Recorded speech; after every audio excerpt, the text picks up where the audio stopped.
Bon après-midi à tous. C'est effectivement un après-midi intéressant puisqu'on va couvrir plusieurs sujets.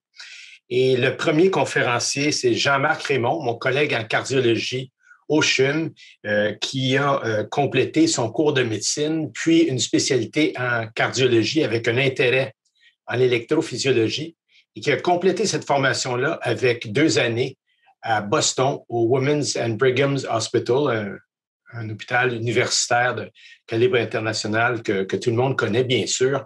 Puis, il est revenu partager avec nous sa passion pour l'électrophysiologie. Je dis bien sa passion parce que Jean-Marc, c'est un enseignant hors pair.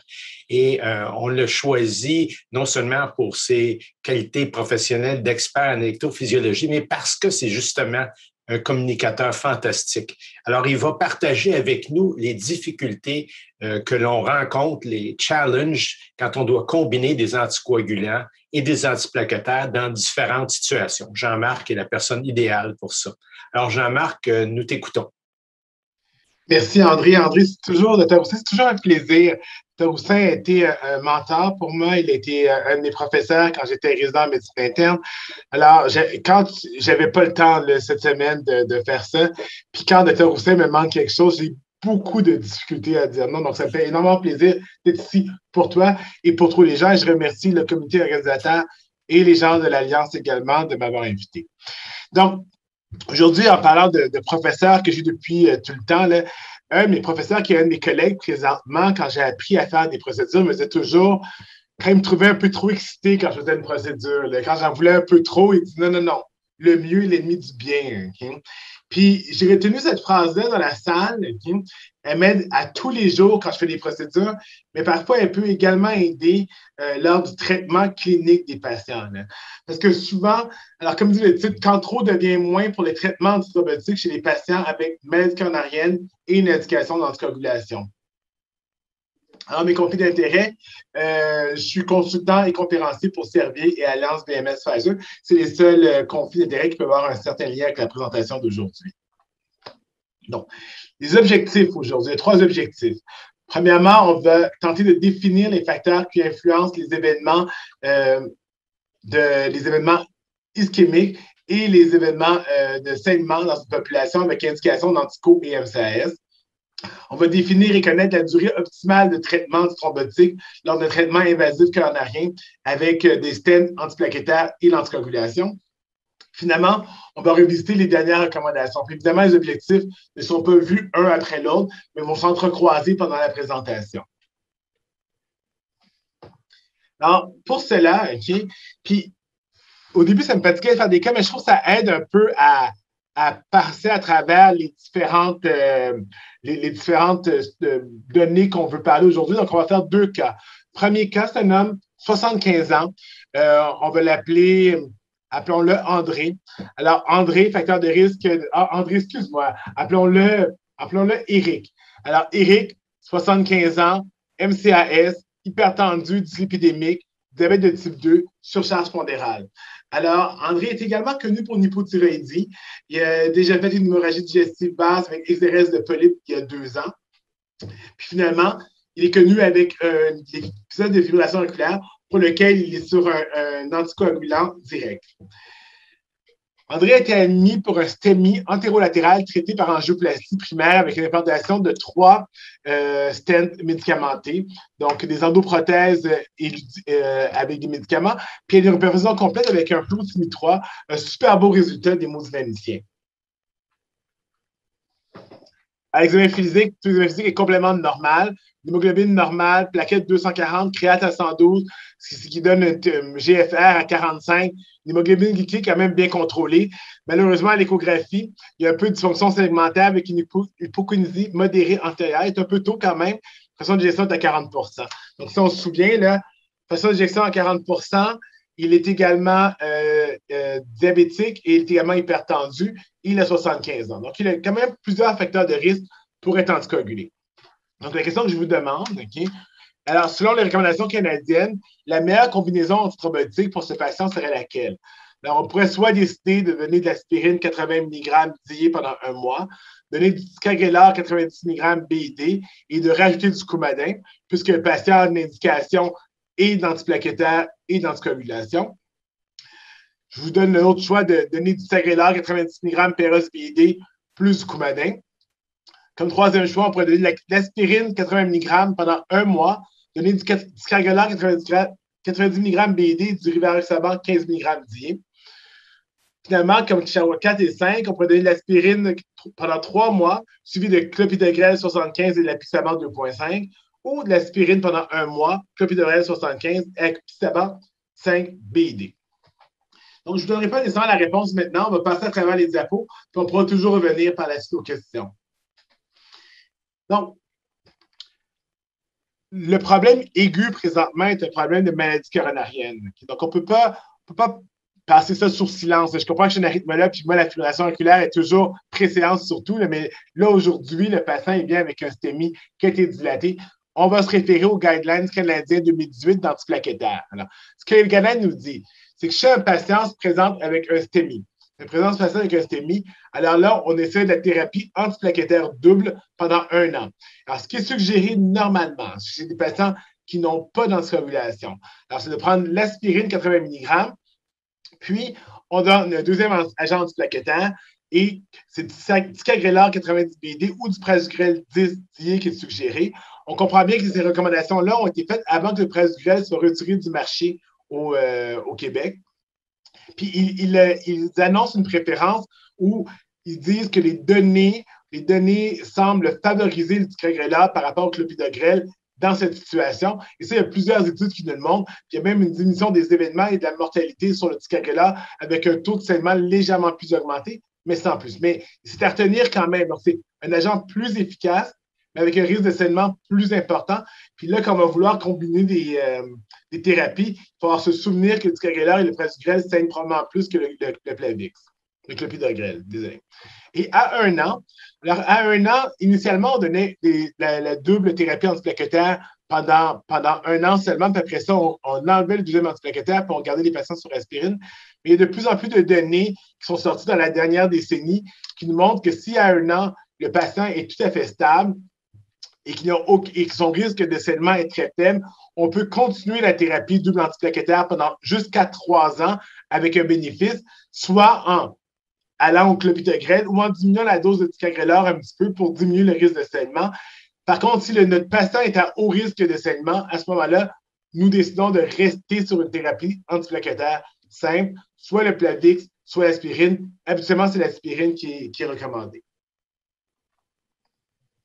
Alors, voici les études qui sous-tendent, je vous dis, la dernière décennie, 2014-2015, 2 études qui sont sorties après dans la même année, mais c'est des mouvements qui étaient en parallèle, on voyait, où on voit ici le taux de, excusez-moi, les taux d'événements chez les patients qui avaient du ticagrelor 90 mg et 60. Puis là, c'est une étude qui randomisait les patients après 1 an. Donc, ils avaient été pendant 1 an sur une thérapie double antiplaquettaire, puis après 1 an, on les randomisait soit à avoir de l'aspirine seule ou de l'aspirine avec du ticagrelor. Et ce qu'on voit, c'est que les 2 doses de ticagrelor, soit la petite ou la grande, semblaient diminuer les événements, okay? Et surtout les thromboses de Sten. Ce que je n'ai pas montré, c'est qu'au niveau des saignements, par contre, il y avait une légère augmentation des saignements, et ça, surtout avec le ticagrelor 90 mg. De là, les recommandations pour le ticagrelor 60 dans cette population.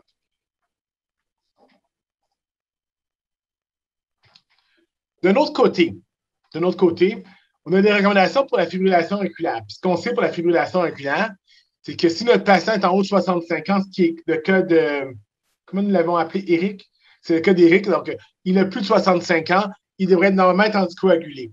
S'il est également hypertendu, l'insuffisance cardiaque ou du diabète, 3 caractéristiques qu'Eric a, il devrait être également anticoagulé. S'il a une maladie coronarienne, par contre, et qu'il n'a aucun autre facteur de risque, il n'a aucun de ces facteurs de risque-là, à ce moment-là, une thérapie antiplaquettaire pourrait être suggérée. S'il n'y a aucune de ces données-là, on ne donne plus d'aspirine quand il n'y a plus rien. On donne tout simplement rien. On ne fait que suivre le patient et on le suit agressivement pour voir si un de ces facteurs de risque-là apparaît. Et si un facteur de risque apparaît, à ce moment-là, on va pour l'anticoagulation. Puis les bien recommandés dans l'anticoagulation, le petit astérix ici nous dit que la majorité des études nous suggèrent de donner un DOAC comme préférence par rapport à du Coumadin traditionnel, un antivitaminique. Alors, si on essaie de jumeler tout ça, OK, parce que c'est toujours ça le problème quand des guidelines ne se parlent pas. On a un guideline antiplaquettaire d'un côté, un guideline pour l'antirégulation de la fibrillation auriculaire de l'autre côté. Alors, ce qu'on avait comme recommandation en 2018 dans les guidelines des antiplaquettaires, c'est qu'on comprend bien que les patients avec de l'AFA et un PCI, le risque de leur donner tous les médicaments qu'ils ont besoin est vraiment élevé au niveau du saignement. Alors, ce qu'on vous suggère, okay, puis je vais vous montrer pourquoi on nous suggère ça par la suite, okay, c'est que si le patient a un CHADS à 0 et en bas de 65 ans, donc ce qui nous met dans une braquette à très faible risque d'un événement ischémique secondaire à la fibrillation auriculaire, on dit c'est correct à ce moment-là, okay, on peut donner que 2 antiplaquettaires et si c'est le cas, on vous suggère de donner du Ticagrelor ou du Prasugrel avec l'aspirine. Par contre, si le patient a une indication d'anticoagulation, comme on vient de les voir tout à l'heure, donc il a plus de 65 ans ou un des 5 facteurs de risque qu'on a dit dans la slide précédente, à ce moment-là, il suggérait, puis là, je vous montre bien ça, c'est de donner une dose de DOAC réduite, puis je vous mets ça en parenthèse parce que les données vont changer dans les années futures. Je vais vous le montrer en 2020, qu'est-ce qu'il nous dit à ce moment-là, et de l'aspirine et du clopidogrel, puis donner l'aspirine pour une période de 1 jour à 6 mois. Okay? Donc, ça, c'est les derniers guidelines antiplaquettaires, mais depuis, plusieurs études sont sorties, puis on va faire ce chemin-là jusqu'au guideline de 2020 de la fibrillation auriculaire qu'on va voir un peu plus tard dans la présentation. C'est une très vieille slide qui date de 2004, qui date de 2014, okay, mais je la trouve toujours intéressante. Okay? Avant que les DOAC soient si importants, okay, c'est que les gens ont souvent une indication. Les 3 cercles qu'on voit ici, le cercle qui est à votre droite montre les anticoagulants, le cercle qui est à votre gauche montre le clopidogrel, le cercle en bas montre l'aspirine. Okay? Puis, tout dépendant du patient, okay, certains vont avoir des indications simples, tout simplement, ou certains vont avoir des indications doubles, et certains vont avoir des indications triples. Le problème, c'est est-ce qu'on devrait, quand les gens ont des indications triples, donner les 3? Puis, pour ça, on va venir à une vieille étude, petite étude, okay, mais qui a été la première pierre dans le pavé, okay, qui nous montre que peut-être que le mieux est l'ennemi du bien, comme on dit au début. Alors, dans WORST, c'était une étude chez des patients qui étaient connus avec de la fibrillation auriculaire, qui avaient une indication d'anticoagulation, mais certains patients qui étaient valvulaires également, et qui avaient une dilatation. Okay? Puis ce qu'on regardait, c'est est-ce qu'une triple thérapie avec de l'aspirine Plavix et du Coumadin à l'époque serait meilleure qu'une thérapie avec du Plavix et du Coumadin? Évidemment, okay, ce que tout le monde se doutait, c'est que le taux de saignement serait plus élevé. Puis ici, on voit le taux de saignement est du double chez les patients qui avaient une triple thérapie par rapport à une double thérapie.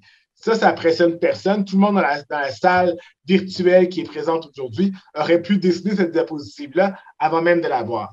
Ce qui était beaucoup plus surprenant, c'est cette diapositive-là. Okay? Une diapositive qui regardait la mortalité, les infarctus du myocarde, les AVC et tous les événements ischémiques. Et ce qu'on voit, c'est qu'avoir une double thérapie antiplaquettaire, okay, avait un pronostic meilleur au niveau thrombotique qu'avoir une triple thérapie antiplaquettaire. Probablement que le fait de pouvoir saigner, le fait de saigner amène les gens à arrêter la médication. Puis quand les gens arrêtent parce que quelqu'un a un saignement majeur, il n'y aurait pas nécessairement un seul médicament, il y aurait 1, 2 ou 3 médicaments. Et à ce moment-là, le risque d'événements thrombotiques augmente de façon importante. Alors, de façon plus contemporaine, avant de parler de façon plus contemporaine, et ça dans tous les sous-groupes, que ce soit des patients jeunes ou âgés, que ce soit des hommes ou des femmes, parce que souvent on se dit, ah, les patients jeunes, ils n'ont pas de problème, ils ne saignent pas. Dans tous les sous-groupes, il semblait avoir un bénéfice okay, à donner une double thérapie antiplaquettaire, une double thérapie antithrombotique versus une triple thérapie antithrombotique.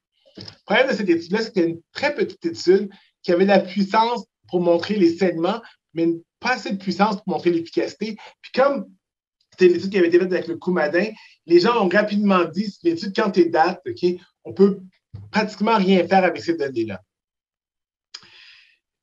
Vous avez ces données qui sont des données sur l'hémorragie avec les 4 grosses études d'anticoagulation. Okay? Alors, Rely, Rocket, Aristotle, Engage, okay? Chacun avec un NACO, DOAC différent. Okay? Et ce qu'on voit, c'est quand on réunit toutes ces données-là, il y a une diminution des saignements majeurs okay, chez les patients qui prennent un anticoagulant direct versus la warfarine.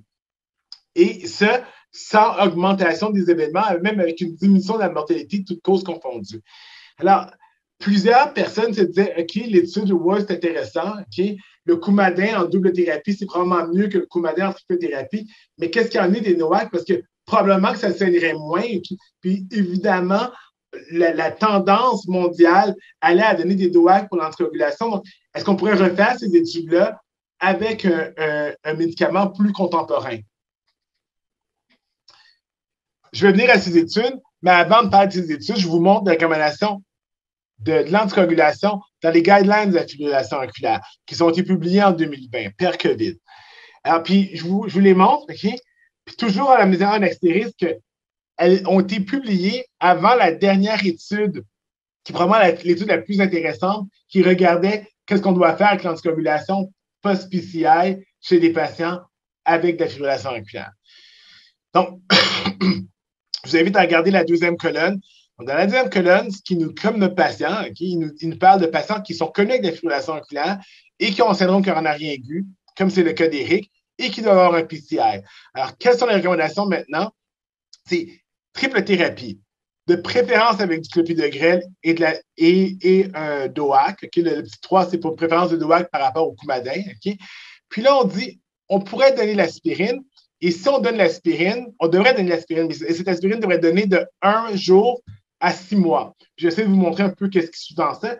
Et quand on arrête l'aspirine, jusqu'à 12 mois, on garde la double thérapie qui consiste en un anticoagulant direct et du clopidogrel. Puis, vous comprenez bien, je dis souvent un anticoagulant direct, et ça, sauf si le patient a une contre-indication à ce dernier, et à ce moment-là, le Coumadin devrait être mis à la place d'un anticoagulant direct.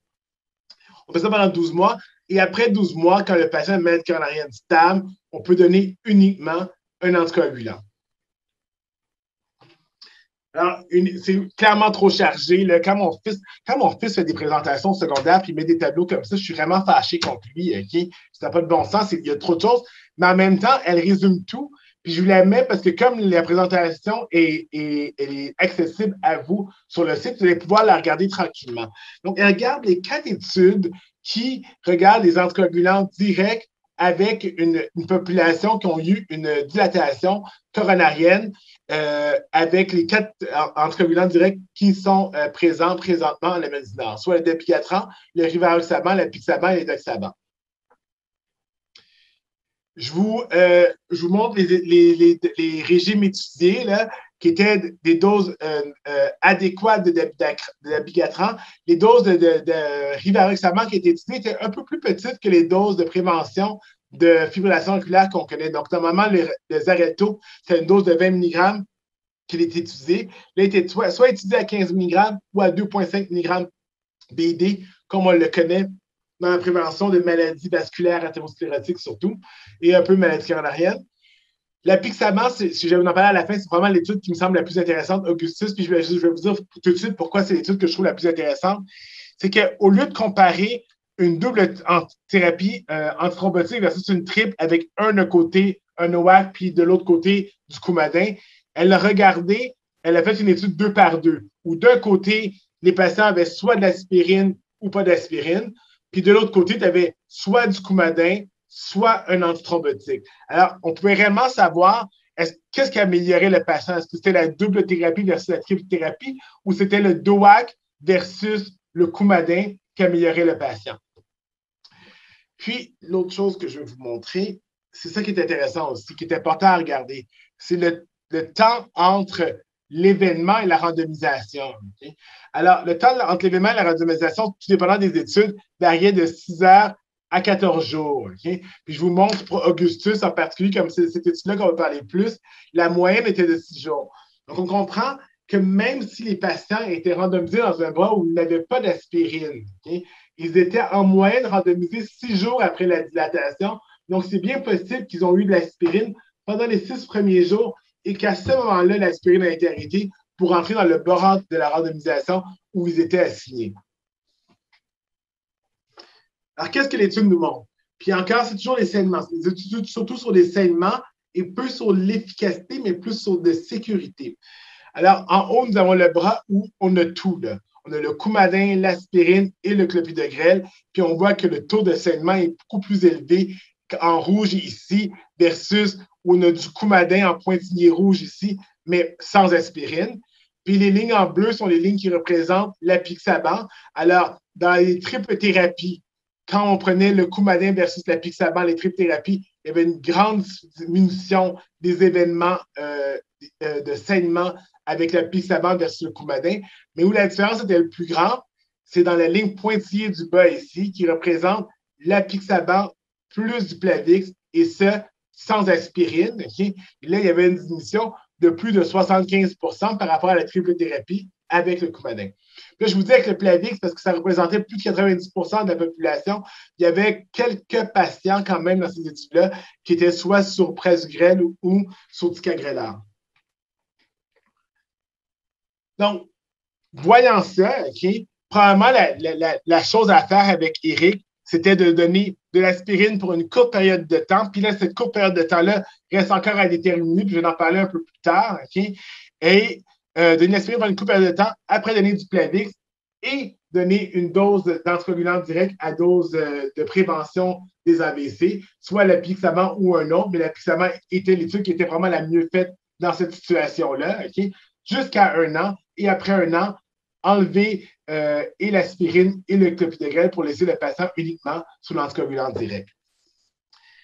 La question aurait peut-être été différente si Éric se serait présenté par le syndrome coronarien aigu, mais quand on fait la choro, okay, on voit beaucoup de maladies, mais rien de significatif, rien qui a besoin d'être dilaté. Okay? Alors, qu'est-ce qu'on ferait si Éric était là, okay, mais au lieu qu'on ne mette pas de stent comme on a mis pour le patient, comme pour lui précédemment?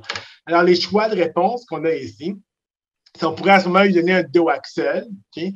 Ou on pourrait donner un DOAC avec une double thérapie antiplaquettaire pendant 1 mois, puis par la suite une thérapie simple antiplaquettaire. Troisième choix, on aurait pu donner un DOAC, une double thérapie antiplaquettaire pour 3 mois, puis un antiplaquettaire pour 1 mois.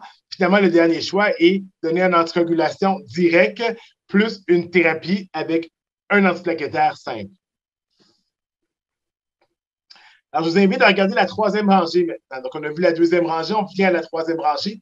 Alors, c'est une population ici qui ont un syndrome coronarien aigu, qui sont connus avec de la fibrillation auriculaire, qui ont un CHAS 65 à 1 et plus, okay?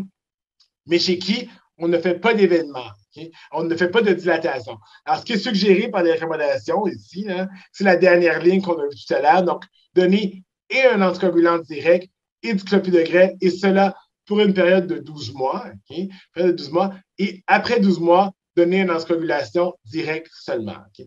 Puis, je vais vous parler de la période jusqu'à 12 mois, mais on va en parler à la fin un peu pour discuter est-ce que c'est modulable. Tout est modulable, mais on comprend que c'est des recommandations, okay?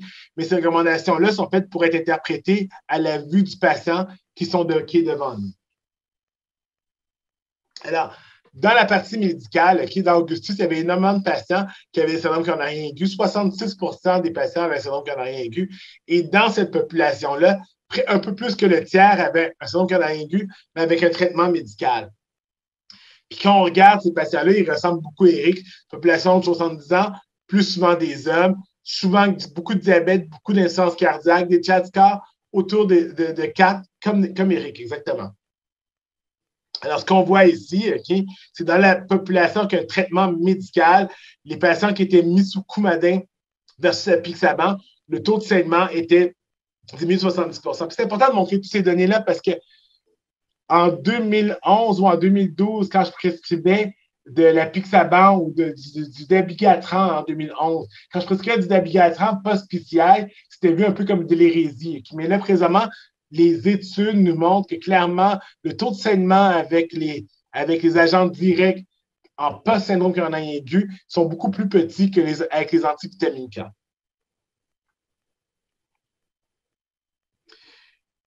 Alors, si on regarde toutes ces études qui ont été faites, donc les 5 ou 6 grandes études qui ont été faites qui parlent de double thérapie versus triple thérapie, puis on regarde les taux de saignement, on voit clairement, quand on poule toutes ces études-là, une diminution importante du saignement qui va autour de 45 avec une double thérapie versus une triple thérapie.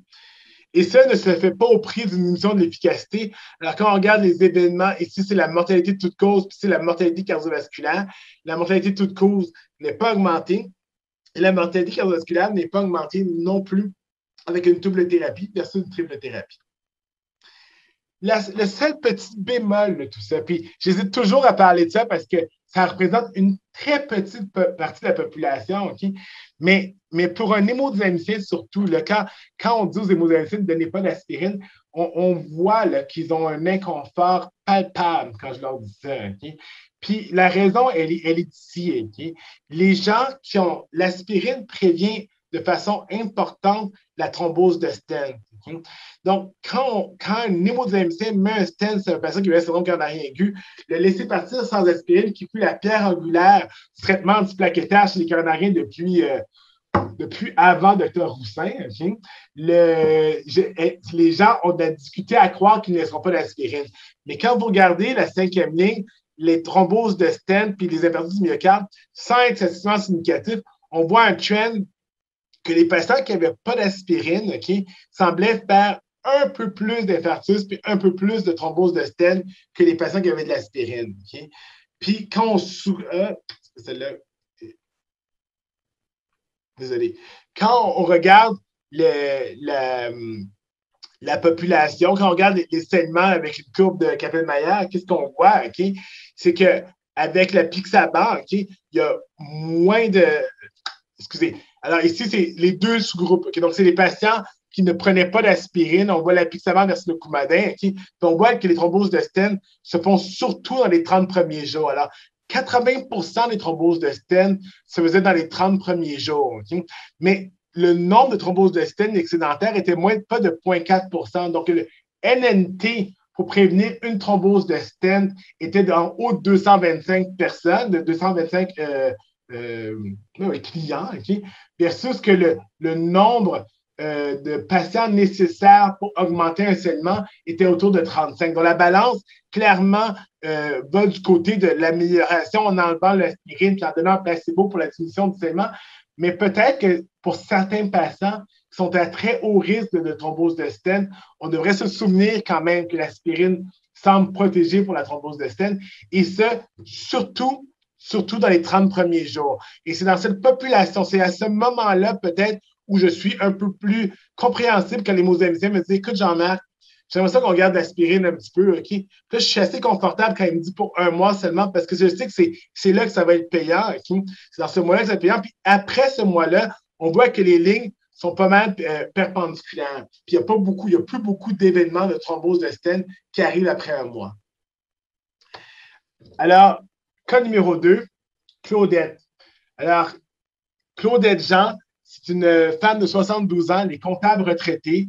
Quand elle joue au Scrabble, quand elle ne joue pas au Scrabble et au Catan avec ses petits-enfants, okay, elle danse le compas jusqu'aux petites heures du matin. Okay. C'est 3 activités que je vous suggère quand même là, en temps de COVID. Le Scrabble, le Catan, le compas, malheureusement, ça se danse à 2, plus difficile en temps de pandémie.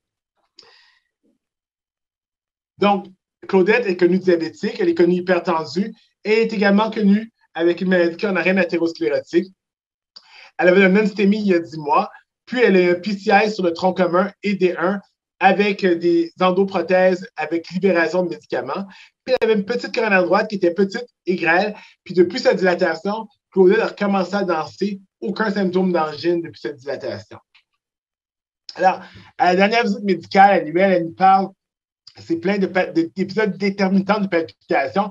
Mais quand vous la voyez, évidemment, au rendez-vous, être en rétinusale, tout fonctionne bien. Okay? Mais hier soir, elle se présente à l'urgence avec les mêmes symptômes que vous avez décrits auparavant, puis on la voit en électro avec une fibrillation auriculaire rapide. On voit que mon histoire ne tient pas, hein, parce que l'électro a été validé par Martin Morissette, qui est retraité depuis plus de 10 ans. Donc, ça ne peut pas être hier soir qu'elle est venue à l'urgence, mais croyez-moi, l'histoire fit quand même. Alors, les laboratoires de Claudette, okay, tout est normal. Formule sanguine normale, électrolyte est normal, il n'y a rien de particulier. À l'échographie, une fraction de gestion normale, rien de particulier, à part peut-être une légère augmentation du volume de l'oreillette gauche. Alors, comme médication, Claudette prend du Cagrelor, de l'aspirine, du metformin pour son diabète, du Coversil pour sa pression avec du nifedipine, puis un peu de bisoprélol qui a été débuté depuis qu'elle a des palpitations. Alors, la question 3. Quelle est sa meilleure protection antithrombotique considérant son risque thrombotique et de saignement? Alors, est-ce qu'on devrait continuer le ticagrelor et l'aspirine sur 3 ans et réévaluer par la suite, comme des études nous ont montré que ça vaut la peine de faire ça dans une population dilatée mais qui n'ont pas de fibrillation auriculaire? Devrait-on compléter le ticagrelor et l'aspirine jusqu'à 12 mois et changer par la suite pour un seul? Ou on devrait la mettre sur un DOAC à dose prouvée pour les AVC avec plus ou moins du clopidogrel et envisager d'essayer le clopidogrel à 12 mois? Ou la mettre sur Coumadin seul? Ou finalement la mettre sur ticagrelor, aspirine et un DOAC? Je pense qu'ici, avant même d'aller plus loin, on peut en éliminer 5, 3. Là. Je vous ai dit tout à l'heure, puis je l'aurais dit maintenant, okay? Je tiens à ce que les gens se souviennent de ça. Quand on choisit de donner une triple thérapie antithrombotique, il faut essayer le plus possible de se terminer loin du ticagrelor, dont le risque de saignement est plus grand que le Plavix. Okay? Je ne dis pas que je ne l'ai jamais fait dans la dernière année. Il y a des cas exceptionnels où on le fait, okay? Mais c'est une entité, un arsenal thérapeutique qui a beaucoup été moins étudié que les autres parce qu'elles ne représentaient qu'une minorité du traitement antiplaquettaire dans les études que je vous ai parlé dernièrement. Alors, je vous parle de ça, OK, parce que la prévalence est quand même très importante. Hein? Chez les patients, puis là, on revient à Eric, mais chez les patients qui ont des PCI, chez les patients qui ont déjà connu avec la fibrillation auriculaire, la prévalence, elle augmente avec les années, elle est autour de 10% par année. Puis, c'est évidemment une prévalence qui augmente avec l'âge. Donc, plus les patients sont âgés, plus on le voit. Okay? Et un peu plus chez les hommes. Mais ce qui est intéressant surtout, okay, c'est un impact important. Là. Si quelqu'un a une dilatation okay, et est connu avec la fibrillation auriculaire, on voit que le taux de patients que congé à la maison est beaucoup moins important chez les patients qui sont connus avec la fibrillation auriculaire après un PCI sur un syndrome coronarien aigu que chez les patients qui n'ont pas de fibrillation auriculaire. Donc, il y a un impact sur le congé à la maison, il y a un impact sur la mortalité, puis il y a également un impact sur les AVC qui sont près du double chez les patients qui ont de la fibrillation auriculaire après un PCI. Voyons le problème à l'envers, parce que Claudette, elle se présente de façon à l'envers où elle est connue coronarienne avant de faire de la fibrillation auriculaire, mais on voit aussi que c'est un problème qui est assez fréquent. Quand on regarde Excel, qui est une étude qui regarde la dilatation du tronc commun versus les pontages, okay, quand on voit cette étude-là, on voit que les patients, surtout si on fait de la fibrillation auriculaire hospitalière, okay, ont un taux de plus de 10% de faire de la fibrillation auriculaire à 10 mois, okay, à 3 ans, excusez. Et ça, c'était plus vrai chez une population qui avait été pontée versus une population qui avait été dilatée. Donc, un, c'est fréquent, l'identité qu'on parle aujourd'hui, et de deux, il y a des impacts à long terme. On se souviendra des études qu'on a parlé tout à l'heure, de donner 3 ans d'antiplaquettaire double versus un simple. Alors, quelqu'un pourrait dire, mais c'est ça qu'on aurait dû faire pour Claudette. Okay? Mais clairement, chez elle, puisque la fibrillation auriculaire vient s'installer, okay, on ne peut plus tenir en compte ces études-là et ces recommandations. Et là, il va falloir enlever un agent antiplaquettaire pour mettre un anticoagulant. Je vous mets cette vieille, j'ai même pas la date. Oui, 2002 ici. 2002, j'étais R3 à ce moment-là. Okay? C'est une vieille étude okay, que j'ai présentée au Journal Club de cardio quand j'étais R2 ou R3, okay, puis que je trouve encore d'actualité. Okay? Alors, dans Warvis, ce qui regardait, c'est des patients qui avaient fait des infarctus. Okay? On comprend comme ça en 2002, peu de patients étaient dilatés. Okay? Et ce qu'on voyait, c'est que les patients qui prenaient du Coumadin seul semblaient avoir un meilleur devenir cardiovasculaire que les patients qui prenaient de l'aspirine. Donc, les anticoagulants ont un effet bénéfique pour la maladie coronarienne. Encore plus quand ils étaient associés avec l'aspirine. Sauf que quand ils étaient associés avec l'aspirine, le taux de saignement était pratiquement prohibitif, tandis que quand ils étaient sur Coumadin seul, le taux de saignement était augmenté, mais était plus efficace qu'un antiplaquettaire. C'est jamais été fait en pratique parce que le Coumadin est beaucoup plus difficile que l'aspirine, puis rapidement, les patients ont commencé à être dilatés, puis on avait absolument besoin d'antiplaquettaires. Okay? Alors, de façon plus contemporaine, une étude qui ressemble à ça, okay? Cette dernière que je vous montre ici, puis c'est dans les 3-4 dernières slides que j'ai pour vous. Okay? C'est une étude qui regarde une population avec une maladie coronarienne stable. C'est des patients qui ont été soit coronariens, jamais été dilatés, okay? Et dont leur dernier événement date de plus d'1 an. Puis quand on regarde cette étude, okay, il comparait d'un côté le rivaroxaban en monothérapie versus une combinaison de thérapie qui comprenait du Coumadin avec un antiplaquettaire. Et ce qu'on voit, okay, c'est que les gens qui avaient une combinaison de thérapie avec le Coumadin et un antiplaquettaire avaient plus d'événements que les gens qui étaient sur rivaroxaban seul. Donc, on comprend, c'est une étude de non-infériorité, ce n'était pas une étude de supériorité au niveau de l'efficacité, mais on voit très bien que l'efficacité du rivaroxaban seul semblait plus importante que celle d'une double thérapie, tandis que les événements primaires de sécurité, eux, c'était une étude de supériorité à ce moment-là, puis le rivaroxaban seul nous a démontré clairement une diminution des saignements par rapport à la combinaison avec le Coumadin. Donc, suite à cette étude, okay, on peut maintenant parler de la dernière, peu la dernière colonne, mais la dernière ligne ici. Alors, c'est une population qui est coronarien stable, okay, qui n'ont pas fait d'événements dans la dernière année. Okay. L'anticoagulation seule, sans combinaison avec un antiplaquettaire, okay, et de préférence avec un DOAC, un agent direct versus un antivitaminique, est probablement la meilleure solution à prendre. Alors, tout ça qu'on le fait, là, je vous ai dit tout à l'heure, les guidelines, c'est bien, OK? Mais je pense qu'on ne peut pas le faire, OK? Sans toujours garder cette balance dans notre tête. Alors, d'un côté, il faut penser aux facteurs qui augmentent le risque de saignement, et de l'autre côté, on pense toujours aux facteurs qui augmentent le risque d'événements ischémiques. Puis on dit le risque d'événements ischémiques coronariens, je pense qu'on peut parler du risque d'événements ischémiques en général, soit coronariens et des AVC. Puis je vous le montre un peu plus séparé ici. Jean-Marc, oui. C'est fantastique. On est dans les temps. Il reste 10 minutes, Jean-Marc. Merci. Parfait. C'est ma dernière diapo. Alors, mon avant-dernière. Merci. Donc, la première chose que je fais, je regarde toujours le facteur patient, comment le patient est. Alors, si on sait que les patients plus âgés, de petits poids, hypertendus, quelqu'un qui a une histoire de saignement, comme Eric avait eu une histoire de saignement sur des polypes il y a 2 ans, si quelqu'un a une histoire d'AVC, une consommation alcoolique abusive, ou dans le temps qu'on venait du Coumadin des INR qui sont très labiles, on sait que les risques de saignement sont beaucoup plus importants. Okay? Si en plus, il prend des médicaments concomitants comme des anti-inflammatoires ou de la prédnisone, son risque de saignement augmente. Puis si le patient est anémique, on sait clairement qu'un patient qui est anémique à qui on donne un anticoagulant ou des antiplaquettaires, son risque de saignement est également plus grand, et également s'il y a une dysfonction soit hépatique ou rénale. Alors, c'est ce que je regarde d'un côté. De l'autre côté, je regarde, est-ce que lui est plus à risque de faire un événement? Okay? Donc, est-il diabétique? Est-il fumeur? Est-ce qu'il a fait un syndrome coronarien aigu? Est-ce qu'il a déjà fait une thrombose de stent? Le patient qui a fait une thrombose de stent à cette dernière dilatation, okay? Mais c'est évident que je vais peut-être vouloir garder la thérapie triple antithrombotique un peu plus longtemps qu'un patient qui a un stent court dans une coronaire droite. Okay? De la même façon, Claudette, la dernière patiente, son stent, il n'a pas été mis n'importe où. Il était au niveau du tronc commun, son stent. Okay? Alors, je me dis, si elle a une thrombose du tronc commun, le risque de thrombose n'est pas plus grand au niveau du tronc commun qu'au niveau du UVA.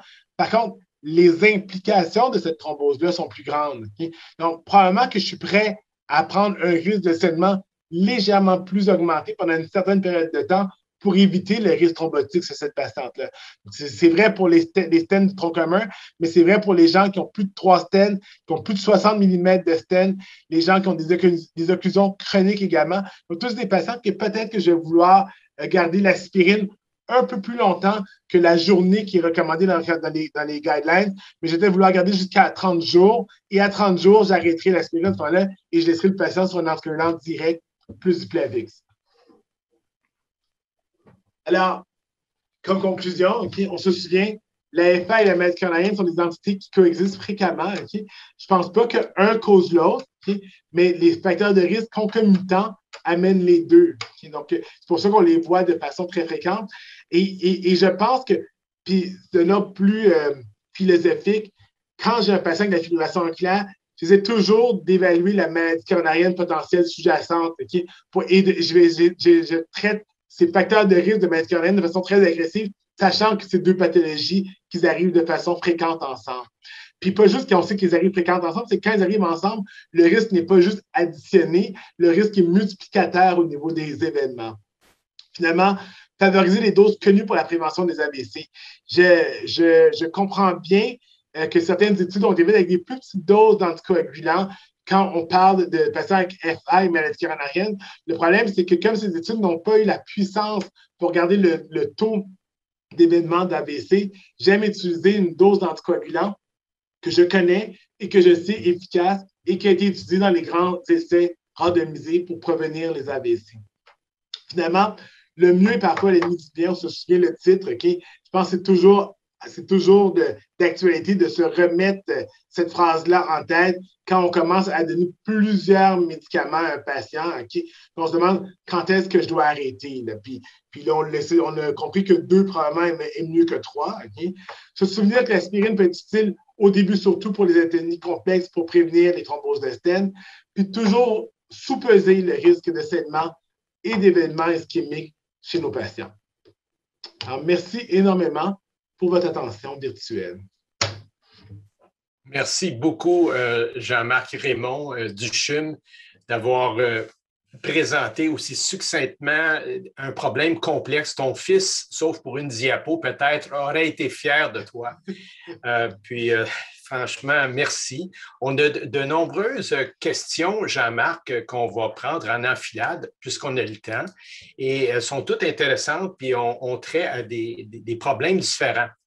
Alors, la première, c'est plus pour des gens qui seraient en périphérie, qui se posent la question, est-ce que les AOD potentiels sont une contre-indication à la thrombolyse chez des patients qui seraient en systémie, autrement dit, et qui n'ont pas un accès immédiat? Est-ce que c'est une contre-indication, la thrombolyse, dans le contexte moderne? C'est une excellente question, OK? Il n'y a pas de grandes données par rapport à ça. Mais on comprend qu'il faut faire attention aussi à la thrombolyse pour une maladie coronarienne versus une thrombolyse pour un AVC. Okay? Parce que le risque de tout ça, on comprend bien, c'est que plus on augmente les agents qui font saigner, plus le risque de saigner dans la tête est important. Okay? Puis c'est ça qui nous fait peur. Moi, j'ai un saignement au niveau digestif.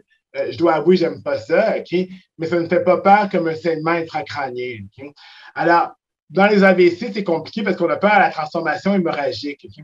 Dans la maladie coronarienne, oui, il y a un risque de saignement au niveau du cerveau, okay? Mais ce risque-là okay, est probablement plus petit que le bénéfice de pouvoir revasculariser le patient. Okay? Puis là, on comprend que normalement, qu'est-ce qu'on suggère, c'est d'aller en dilatation si on a plus de 90 minutes. Alors, si on a moins de 90 minutes entre nous et le lab référent, qui est d'aller en dilatation tout de suite. Alors, si un patient est à 1h45 ou à 2h d'un lab, clairement, ça dépasse les 90 minutes, mais j'aurais tendance, s'il est déjà sur un anticoagulant, de l'envoyer pour une dilatation. Mais par contre, si le patient est vraiment à distance et loin, ce n'est pas une contre-indication, mais il faut bien faire attention aux facteurs de risque associés. Si la patiente est âgée, qu'elle est hypertendue de façon importante, qu'elle avait un AVC récent, mais là, à ce moment-là, je ne voudrais pas la thrombolyser. Mais sinon, aucun de ces facteurs de risque-là, il n'y a pas de contre-indication majeure en thrombolyser quelqu'un qui est déjà sur un NOAC. Excellent, ça répond à la question. La deuxième a trait à la présence d'un patient, si Eric avait eu un anévrisme de l'aorte abdominale de 6,5 cm. Est-ce que ça change tes considérations? 6,5 question brève. C'est des bonnes questions. C'est une excellente question. Okay? C'est des questions où il n'y a pas de réponse, où il n'y a jamais de réponse adéquate. Okay? On comprend que tout à l'heure, je vous ai dit, je mets toujours dans l'équilibre le risque de saignement et le bénéfice de la thérapie. Toujours. Okay? Ici, son risque de saignement n'est pas plus élevé, mais on l'a dit, c'est pas quand on regarde le risque de saignement, c'est pas juste en termes de numération, okay? C'est en termes de quantité, pas juste en quantitatif, mais de qualitatif également. Lui, s'il saigne, on est vraiment mal pris. Alors, si le patient a un CHADS très, très faible, j'ai certains des patients qui ont des CHADS très faibles, okay, que je n'ai pas anticoagulé parce qu'ils avaient des anévrismes importants que je ne voulais pas envoyer en salle d'opération, okay, que je trouvais trop malade pour être opéré.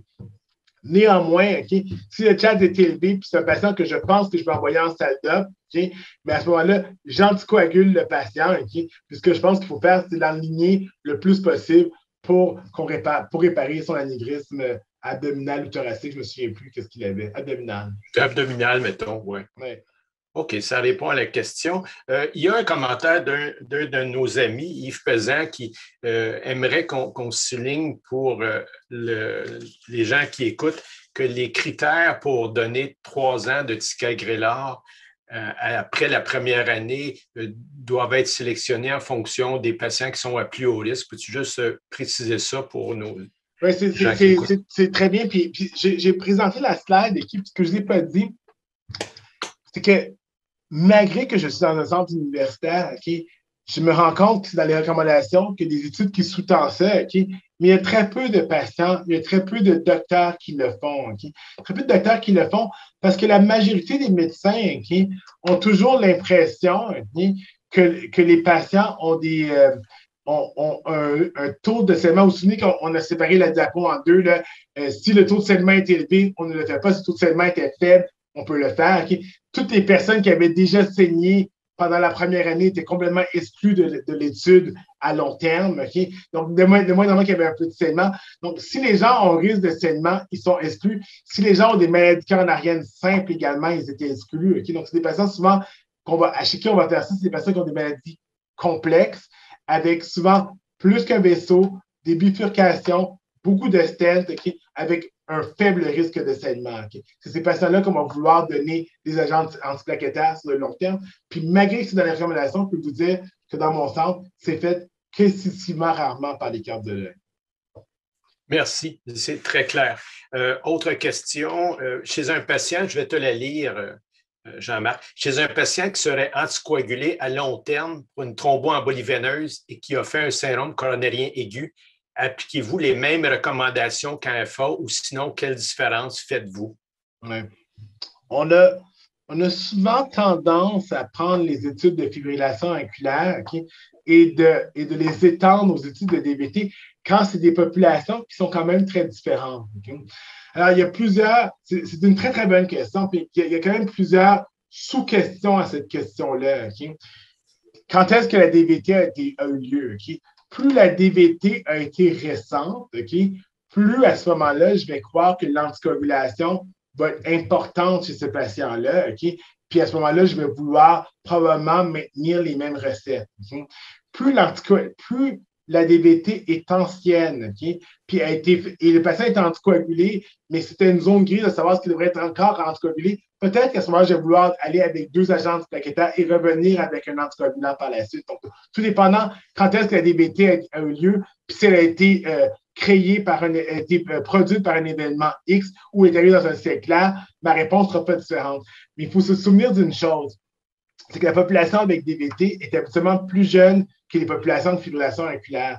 Donc, c'est une population qui sont quand même moins à risque de saignement que les populations avec fibrillation auriculaire. Ce qui me permet d'être un peu plus lousse dans certains patients. Si je trouve qu'un patient a besoin d'avoir une triple thérapie antithrombotique, je vais être un peu moins confortable de le faire dans cette population-là que dans une population avec fibrillation auriculaire. Magnifique réponse, Jean-Marc. Merci. On continue. J'en ai une. Je vais sauter parce qu'elle était intéressante et je voulais que tu y reviennes.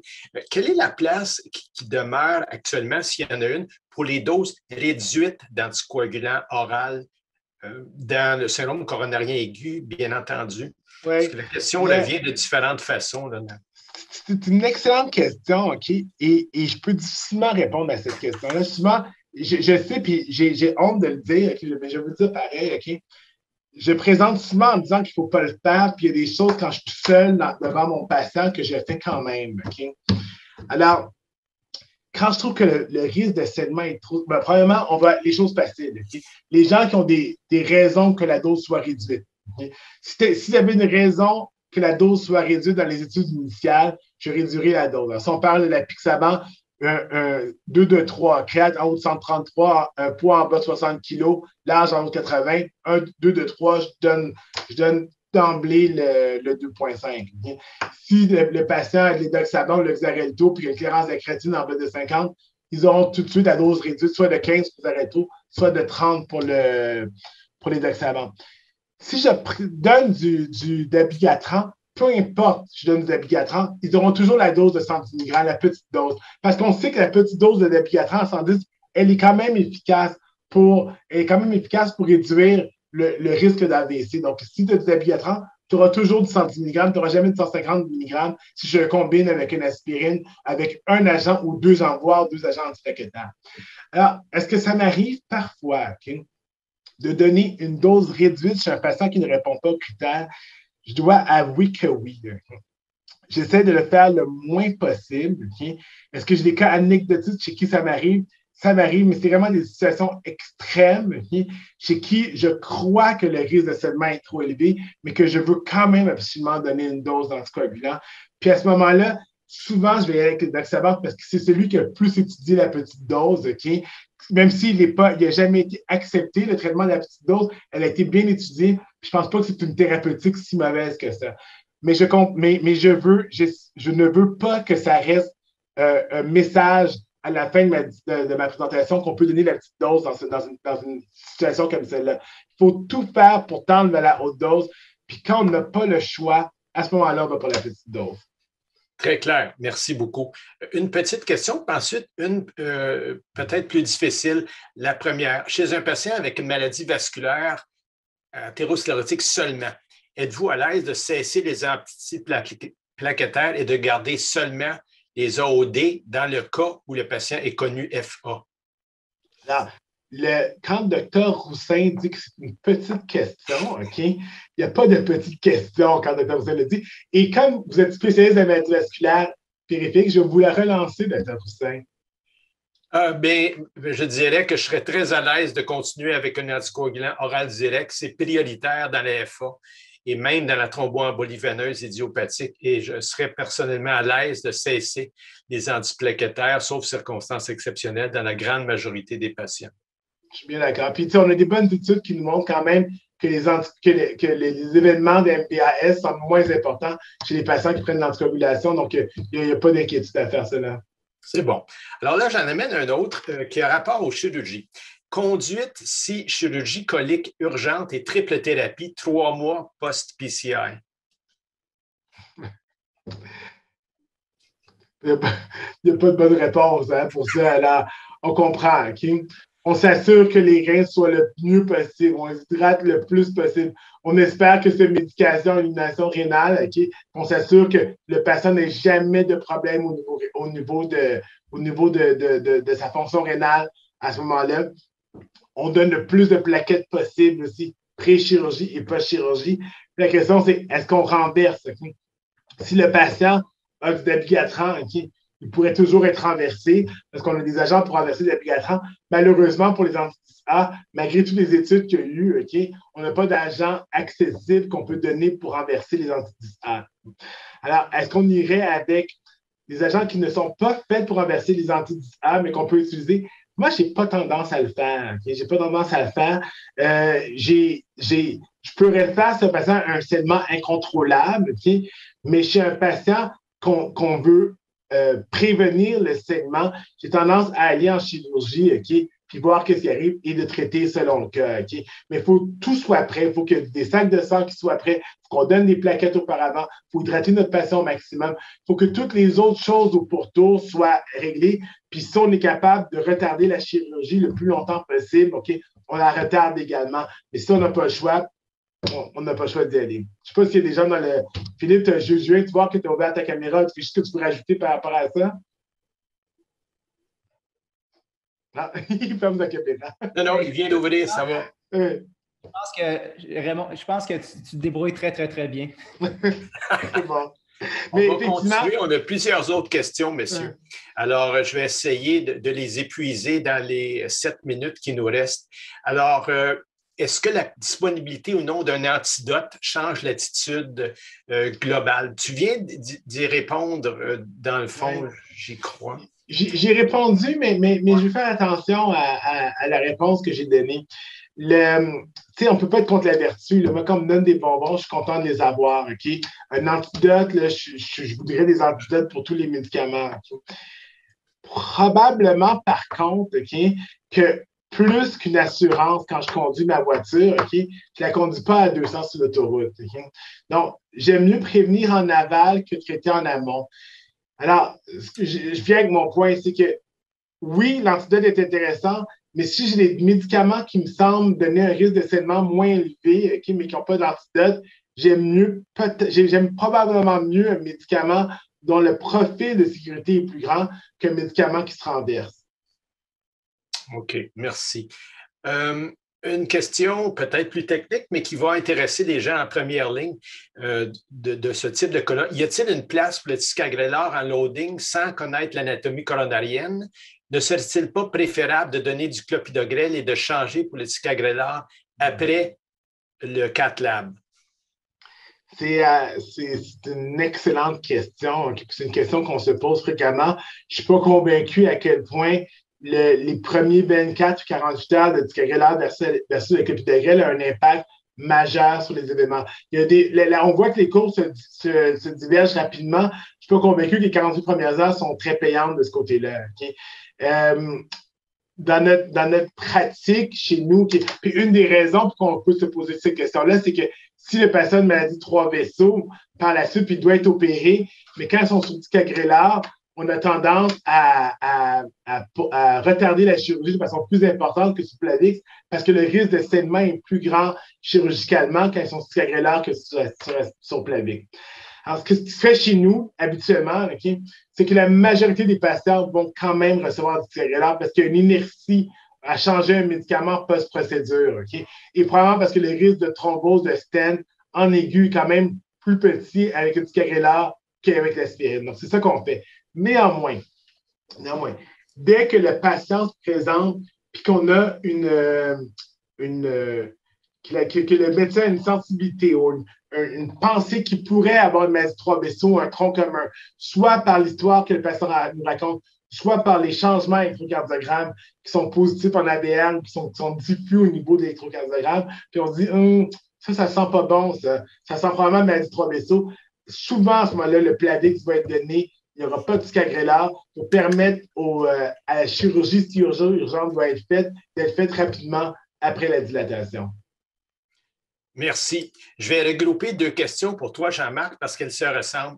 La première est la suivante. Quelle était la définition de maladie coronarienne stable dans l'étude du New England de 2019 que tu as présentée? Puis la deuxième, pouvez-vous commenter sur le traitement à long terme de maladie coronarienne dite non vascularisable? Ouais. Donc, la première, c'était 12 mois. Donc, c'est un patient qui n'avait pas eu d'événement, qui n'avait pas eu d'événement, qui n'avait pas été dilaté, qui n'avait pas été opéré pour plus de 12 mois. Donc, soit un coronarien qui n'a jamais eu de revascularisation et dont la médication n'a pas changé dans les 12 derniers mois, okay? Donc, que ses médicaments sont stables, qu'il ne fait pas d'angine, tout est bien. Okay? Ou s'il fait de l'angine, il fait toujours de l'angine au même niveau d'effort, puis qu'on ne se sent pas obligé de changer sa médication pour améliorer sa qualité de vie, rentrer là-dedans. Ou soit quelqu'un qui a été dilaté ou ponté, okay, mais dans les 12 derniers mois, n'avait pas eu de changement également et aucun événement. À ce moment-là, il pouvait rentrer dans l'étude. Première réponse. La deuxième réponse, okay, je pense que le plus important ici, okay, c'est le contrôle des facteurs de risque. Si on ne peut pas... Puis on comprend que ce contrôle des facteurs de risque-là est toujours important. Il est important dans tout le spectre de la maladie coronarienne que le patient soit dilaté ou non dilaté. Mais quand ils ne sont pas dilatés, okay, ça reste l'enjeu majeur. Okay? Donc, traiter de façon agressive le diabète, traiter le cholestérol de façon agressive. Puis là, vous savez, il y a des données de plus en plus importantes sur le traitement du cholestérol de façon agressive. Puis les recommandations canadiennes ont changé l'année dernière pour les cibles de traitement. Okay? Puis on voit une inertie. Okay? Le changement de paradigme ne se fait pas de façon importante, mais je pense dans cette population-là qu'on ne peut pas dilater puis de revasculariser. C'est très important de traiter le cholestérol de façon adéquate. Puis à ce moment-là, s'il y a un événement aigu, donner une double thérapie antithrombotique, soit effacer avec des fibrillations oculaires, donc soit donner l'anticoagulant et du Plavix pendant 1 an. Et après 1 an, quand le patient est défini comme étant stable, okay, on peut lui donner uniquement un traitement antithrombotique. Est-ce qu'il y a un sous-groupe de cette population-là où je vais vouloir garder l'antiplaquettaire parce qu'il me semble si à risque et son risque de saignement n'est pas si important que ça? Peut-être qu'il y a une place, okay? Mais on comprend que les patients qui ne sont pas revascularisables, habituellement, sont des patients aussi à très haut risque de saignement. Alors, c'est pour ça que dès que je vais pouvoir me départir d'un agent antiplaquettaire, je vais tenter de le faire pour le garder uniquement sur un anticoagulant. Merci, Jean-Marc. On achève notre période de questions. Il y a quelques autres questions qui sont survenues, mais on les a quand même assez bien couvertes et mentionné en particulier que les doses d'anticoagulants oral direct optimales devraient être utilisées quand il n'y a pas de contre-indication. Je pense que c'est un message important, mais tu l'as souligné à plus d'une reprise.